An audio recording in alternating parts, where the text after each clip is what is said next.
আসসালামু আলাইকুম virtual viewers, সবাই কেমন আছেন? নিশ্চয়ই খুব ভালো আছেন। ইমা, এটা তো ফেটে যাচ্ছে। একদম 1 মাসের মধ্যে ড্রাগন আসলো, ফুল ফুটলো, দেন পাকলো, ফেটে যাচ্ছে। তো এটাকে নিয়ে নিতে হবে। এনিওয়ে, এখানে যদি পাখিতে আবার কোনো রকম কোনো করে, সেটা তো হচ্ছে একটা বিশাল ঝামেলার ব্যাপার। তার চেয়ে বরং আমি তুলে ফেলি। কারণ এই হয়তো কিছু একটা দিয়ে রাখতে হবে। হ্যাঁ, ফেটে যাচ্ছে, নষ্ট হয়ে যাবে এরপর বৃষ্টিতে ভিজলে। অসম্ভব সুন্দর ড্রাগন, এবং আরও কিন্তু এই যে ফুল আসছে, আরও ছোট্ট ছোট্ট ফুল আসছে। এই যে মোটামুটি ভরপুর ভরে গেছে, মাশাআল্লাহ অনেক ফুল আসছে। আবার আমি এই কাটিং থেকে চারা করেছি ইনশাল্লাহ। ড্রাগনে কিন্তু অনেকগুলো গাছ এখানে আছে। ড্রাগনে অনেকটা কম খাবার শোষণ করে, এরকম একটা ছোট্ট পটে লাগিয়েছি। এই যে ফুল ফুটছে, আলহামদুলিল্লাহ বেশ ভালো জাতের মনে হচ্ছে এটা। আর অগ্নেশ্বর বা ড্রেসেনা ইনডোর প্ল্যান্ট, মেইনলি সোর প্ল্যান্ট। আর ওটা হলো গোলমরিচও আসছে। পাশে আছে গাইনুরা, আমি সেদিনকার ভুলে যাচ্ছিলাম যে গাইনুরের কথা। দেন পাথরকুচি, এদিকে লাকি ব্যাম্বো, তারপর ট্যাং গাছ। এরকম মানচিং করে দিতে হবে। ছাদের বাগানে যদি আপনি কাপড় দিয়ে মানচিং করেন, সবচেয়ে সেটা ভালো হয়, গাছ লতা পাতা উঠতে পারবে না। আর এটা তো হলো আমার থাই মিষ্টি তেঁতুল, যেটা ওইটা ভালোই আলহামদুলিল্লাহ। আর এপাশে লেবু গাছ প্রুনিং করে দিয়েছি এবং প্রতিদিন একটা একটা করে লেবু নিয়ে খাচ্ছি। আর এখানে দুটো গাছ আছে, পেয়ারা গাছ, মিলিয়ে দুটোই আছে এখানে। দুটো গাছ একসাথে কিনেছিলাম, আমি বুঝতে পারিনি, বাসায় এসে দেখেছি। এই ঘাসগুলোই আসলে খুব প্রবলেম করছে। ঘাস যখন এরকম ছোট ছোট আসবে তুলে দিবেন সাথে সাথে। হ্যাঁ, তাহলে আপনার গাছের খাবারগুলো নষ্ট করতে পারবে না, এই ঘাসে খেয়ে ফেলবে আর কি। আর লেবু গাছ আরেকটা কিনেছি, সেটা লাগাবো, কারণ হচ্ছে আমার একটা লেবু গাছ মরে গেছে এখান থেকে। আর হচ্ছে থাই মিষ্টি করম চা, যথেষ্ট সুস্বাদু একটা ফলও যে পাশে পেকে রয়েছে, পারতে হবে। আর এখান থেকে আমি অবশ্য আরেকটা গাছ লাগিয়েছিও, বাট এ পাশের ভিডিও টিপ নেই না। সব সেই রকম আমার ছাদ বাগানে উঠলে মনটা ভালো হয়ে যায়। এই যে টানা বৃষ্টি গেল, এখন আবার আকাশ পরিষ্কার দেখা যাচ্ছে কিছু কিছু জায়গা। এই পাশেটা ওই যে সূর্যি মামা ঢেকে যাচ্ছে, বাট এখন যদি সূর্যটা এখানে থাকতো তাহলে কিন্তু ঠিক বেরিয়ে পড়তো। আল্লাহ, বৃষ্টিটা কমিয়ে দেন, আর নিতে পারছি না, শ্বাসকষ্ট হয়ে যাচ্ছে একদম। আর এই গাছের কাটিং থেকে এইটা করেছি আলহামদুলিল্লাহ। এটা তো বেশ ব্রাঞ্চ এসেছে, মোটামুটি ঝোপালো হয়ে উঠবে সে। আর ওই যে পেকে রয়েছে। আর এটা হলো আমার খুবই পছন্দের একটা গাছ, খেজুর গাছ। তো আর এটা হলো কদবেল, আমার আব্বুর পছন্দের। এখানে একটা কদবেল ছিল, সেও ঝরে পড়ে গেছে, অর্থাৎ টেকেনি। এত ভারী বৃষ্টিতে টেকাটা মুশকিল। কদবেল গাছটা মনে হচ্ছে নিচে নামাতে হবে। আর এটা হলো ওই যে নারিকেল কুল, অর্থাৎ নারিকেলের মতো সাইজ শেপ দেখতে, তাই কারণে এটা এরা বলা হয়। তবে ছাদে বড় গাছ রাখবেন সাবধানে, খুব বিছা হয়। আবার এই ড্রাগন গাছ আছে এখানে, কি সুন্দর ফুল আসতে শুরু করেছে গাছে। আবার এটা একটাও ধরেনি, সবগুলোই নষ্ট হয়ে গেছে। আমি দেখাই সেগুলো পড়ে গেছে কিনা। হ্যাঁ, সবগুলো নষ্ট হয়ে গেছে। আসলে ড্রাগন গাছে হচ্ছে প্রচুর রোদ দরকার, রোদ ছাড়া ড্রাগন ফল হবে না। আর এখানে আমার একটা ইঞ্চি প্ল্যান্ট আছে, খুবই চমৎকার, এটা ভালো লাগে দেখতে। আর এই যে একটা টাওয়ার করেছিলাম, সেটাও অতিবৃষ্টিতে যা হয় আর কি। ওই পাশে ড্রাগনটা লাল টুকটুকে হয়ে আছে, দেখতে সুন্দর লাগছে। আর এই পাশে তো আমার আছে, এই পুঁই গাছের উপরে পাখিতে খুব কুকর্ম করছে, তো মনে হয় যে আমি ছাদে আছি না, একদম জঙ্গলের মতো। আবার এই একটা শাড়ি আছে, প্লাস হচ্ছে এই একটা, এটা ইচ্ছে করে রেখেছি যাতে আমি রাস্তা করে এটার মাঝখান থেকে আমি হাঁটি। আর এটা হচ্ছে আমার কচু কর্নার। আমি যেটা করি, একই জাতের গাছগুলি একই জায়গায় রাখি, শুধুমাত্র গোলাপ গাছটা একটু ছিন্ন বিচ্ছিন্ন করে রেখেছি। এই আমার হচ্ছে বাগানের প্রথম গাছ। আমি যখন ছাদ বাগান শুরু করে আমি নিজে এই গাছটা কিনেছি 60 টাকা দিয়ে, 60 টাকা দিয়ে কিনেছি, এখন আমার মনে আছে। প্রচুর ফুল গাছ করেছি এটা থেকে, আছে দেখাবো সামনে। আর হলো এটা আমার সত্যি মানে অন্যরকম ফিল দেয় এই গাছটার কাছে আসলে। আর এই যে একটা আনারস গাছ, মধুপুরের আনারস, এই আনারস খেয়ে আমি উপরে মুখটা লাগিয়ে চারা করেছি, সেখান থেকে আবার বড় পটে দিয়েছি, কারণ এই আনারসের সাইজ একটু বড় হয়। হ্যাঁ, এখানে দেওয়ার পর এটা বেশ হৃষ্টপুষ্ট হয়ে উঠছে আলহামদুলিল্লাহ। সুতরাং চারা সংগ্রহ করার জন্য কিন্তু দরকার নেই, আপনি এই আনারস সংগ্রহ করে খেয়ে মাথা অংশটা লাগিয়ে দিলেই দারুণ একটা ব্যাপার হয়। আর এটা হচ্ছে সুপার ভাগো আনার, তো থোকায় থোকায় আনার এসেছে আলহামদুলিল্লাহ। তো এটাকে স্প্রে করতে হবে, অতিবৃষ্টিতে গাছগুলো একদম ঝিমিয়ে পড়ছে, এখন ওরা স্বাস্থ্যহীনতায় ভুগছে। আর এটা অস্ট্রেলিয়ান আনার, এটাও প্রবলেম হচ্ছে। আর ওই যে কাটিং থেকে যে গোলাপ চারা করেছি সেটা। আর এটা হলো গিয়ে মালবেরি আসছে আলহামদুলিল্লাহ, সজনে গাছ। আর এ পাশে হলো মেহেদি পাতা, প্রুনিং করে করে ছোট রাখছি, নতুন চারা কাটিং থেকে গাছ করেছি। এই গাছের ইয়াবারতে পানি জমে আছে, বৃষ্টির পানি। আর এই যে কত আনারসের চারা হয়ে আছে, লাগালেই হয় কিন্তু আলহামদুলিল্লাহ। হালকা কিছুটা রোদ উঠছে, ভালো লাগছে ভীষণ।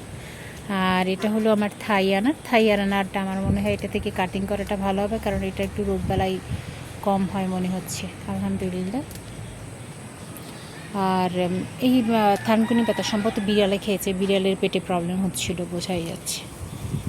আর এই যে আমার শিউলি গাছটাকে অপরাজিতায় খুব বিরক্ত করছিল, দেন আমি অপরাজিতায় গতকালকে কেটে দিয়েছি, কারণ এমনভাবে ওকে ধরছিল, ওর তো একেবারে জীবন যায় অবস্থা। দ্যাটস ওয়াই আমি কেটে দিয়েছি গোড়া কেটে আগায় জল দেওয়ার মতো অবস্থা। আর এ পাশ থেকে আর একটু দেখাই নেই, এটা টেবিল ক্যাবিনে প্রচুর ফুল আসছে আলহামদুলিল্লাহ। আর এটা হলো গিয়ে সফেদা। আমি বলবো যারা ছাদে বাগান করেন অবশ্যই একটা থাই সফেদা রাখবেন, তাহলে দেখবেন আপনি উৎসাহ পাবেন গাছ করতে। প্রচুর, প্রত্যেকটা ব্রাঞ্চে ব্রাঞ্চে ফল আসছে। হ্যাঁ, আবার এখানে হলো গিয়া 12 মাসি একটা ইয়া গাছ রেখেছি, কি বলে, আমড়া গাছ। কি সুন্দর ফল, বড় ছোট্ট ফুল আলহামদুলিল্লাহ। তারপর একটা চাইনিজ পেয়ারা তো অবশ্যই রাখবে, সেটা একটু পরে আসছে। আর একটা সুন্দর জিনিস দেখাবো, সুন্দর ফুল ফুটছে আলহামদুলিল্লাহ, অদ্ভুত রকম। আর এটা হচ্ছে দেশি আনার, আমার ভালো হয়, ভাল লাগে, দানাটা একটু বড়, এই যা প্রবলেম। আর এই যে লাউ গাছ লাগিয়েছি, আজকে রবিবার তো, আজকে গাছের বয়স হচ্ছে 17 দিন। 17 দিনে সেই কই উঠেছে, এই যে মাচায় উঠে গেছে 17 দিন। মোটামুটি আর 1 মাসের মধ্যে আমি খেতে পারবো, 1 মাসের কম সময় লাগবে এটা ফল আসতে।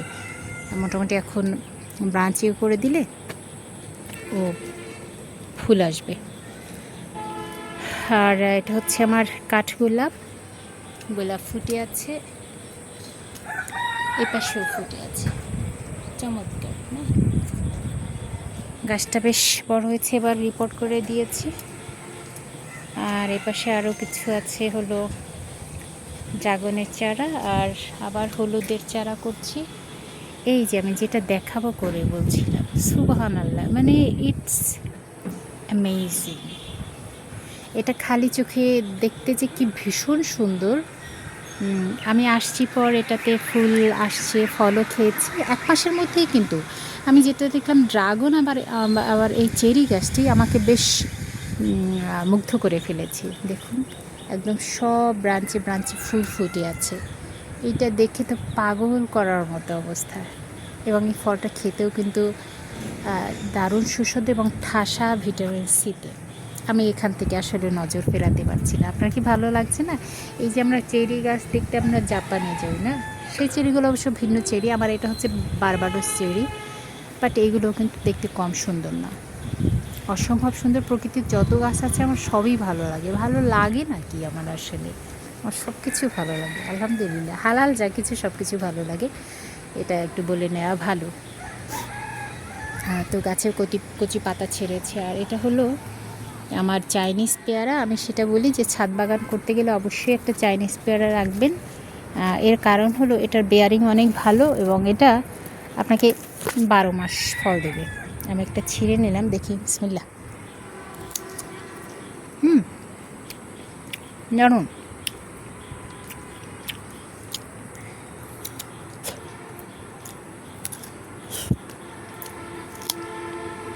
এটা যখন একদম পেকে যায় তখন ভেতরটা গোলাপি হয়ে যায়।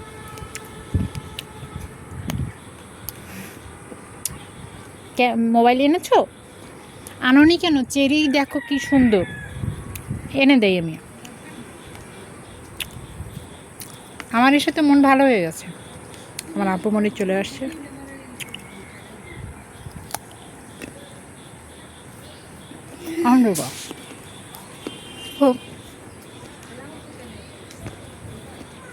লাউ পাতা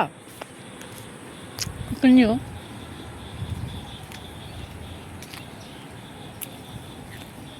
এই যে পেয়ারাটাকে খুব ভালো লাগছে। আপনাকে একটা ছিঁড়ে দিতে হবে। যেহেতু ফল ধুয়ে খাওয়া উচিত, কিন্তু প্রচুর বৃষ্টি হয়েছে তো এই জন্য আমি আর ধুইলাম না। আচ্ছা এরকম। আর আমি এনে দিই আপু। আমার আরও কিছু পেয়ারা আছে, যে এটা হচ্ছে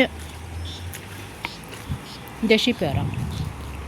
এটা এত মিষ্টি, তবে এই টানা বৃষ্টিতে কী হয়েছে কে জানে, পেকে গেছে এটা। তারপরে এবার হলো প্রুনিং করে দিয়েছি, তো পরে এসেছি আমি, সেই জন্য ফল দেখাচ্ছে। মাশাআল্লাহ বলতে হবে কিন্তু। হ্যাঁ, এই যে ঝরে পড়ে যাচ্ছে। আমার চেরি গাছটা সত্যি একদম মনটা ভরিয়ে দিল। অসম্ভব সুন্দর, অসম্ভব সুন্দর, মাশাআল্লাহ। দেন এরিকা পাম। আমি যখন ছাদে আসি তখন আর অন্য কোথাও আমার যেতে ইচ্ছে করে না। আমি ভাবি অনেক কিছু, কিন্তু ছাদে আসলে তখন আমার ভাবনা চেঞ্জ হয়ে যায়। এই যে কি সুন্দর থোকায় থোকায় রজনীগন্ধা এসছে, আরও এসছে। ওই যে মাশাআল্লাহ। এটার জন্য তেমন কিছু করিনি, জাস্ট বাল্ব কিনে এনে লাগিয়ে দিয়েছি। আর এপাশে তো নয়নতারা, এগুলো এমনি এমনি হয়েছে। ভোগেনভেলিয়া, এগুলো কিন্তু আমি সব কাটিং থেকে চারা করেছি। ওই যে কি বোতলে লাগিয়েছি অপরাজিতা। আরও কিছু গাছ লাগাবো আমি, বৃষ্টির জন্য আর হয়ে ওঠে না। আচ্ছা এই সাইডটা একটু দেখাই। সিরিয়াস বিশাল বড় হয়ে গেছে। মালবেরি, সে মালবেরি আসে না, কিন্তু ওর প্রেমে পড়ার কারণে ওকে আমি ফেলে দিতে পারছি না। যদিও সে দেখি ফল আসছে, তো তোমার বদনাম করছিলাম আমি, এটা একটা সরি। এই হলো এই সাইড আমার। সূর্যটা উকি দিচ্ছে কিন্তু পারছে না। আর এপাশে কিছু ট্যাংচারা করেছি কাটিং থেকে, আল্লাহ যদি চাই হবে। ওই জবাইগুলো সব আমার কাটিংয়ের চারা। অ্যান্ড অবশ্য ওই যে কী হলো, ওটা হলুদই হয়েছে মনে হয়। এগুলো গাছ লাগাবো, কবে লাগাই কী করি জানি না। মালবেরি, যে এই গাছটা খুব ভালো লাগে, যদিও ওটাতে ইয়ে আসে না, কি বলে, কোনো ফল আসে না। আমলকি গাছ। তারপর হলো এই যে মোরিঙ্গা, পাতা খেতে হবে। দেন এই যে কিছু গাছ মানে উঠিয়ে এখানে শাটার দিয়ে রেখেছি, ঢেকে রেখেছি বৃষ্টির পানিতে ধুয়ে না যায় এই জন্য।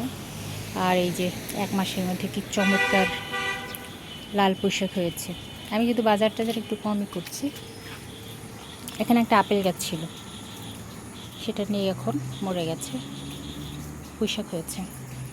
আর এই যে মাধবী কাটিং থেকে করেছি, এবার ফুল আসছে, গতবারও ফুল আসছিল আলহামদুলিল্লাহ, সেটা সত্যি চমৎকার। আর পুঁই পাতা তো বেশ ভালো হচ্ছে, এই অপরাজিতা সেখানে হচ্ছে। এটাকে অবশ্য আমি কাটতে চাই না, হোক না, সে অবশ্য আমার মানি প্লান্টকে খেয়ে দিচ্ছে, এটা একটা প্রবলেম। আর এটা হলো পেঁপে গাছ, ফুল এসছে, তো দেখি তার কী অবস্থা হয়। এই মোটামুটি অনেক কিছুই করতে চাই, কিন্তু শরীর কেন জানি না এখন আর পারমিট করতে চায় না, মুশকিল।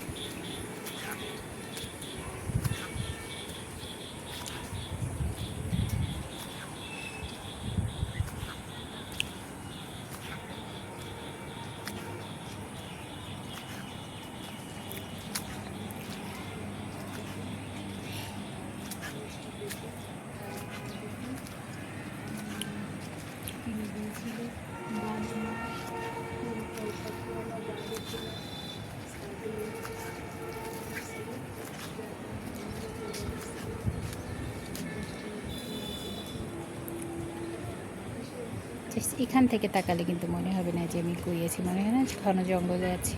আলহামদুলিল্লাহ, এটার জন্য আল্লাহর কাছে শুকরিয়া করি, কারণ আমার পক্ষে কোনো কিছুই করা সম্ভব না যদি তিনি দয়া না করতেন।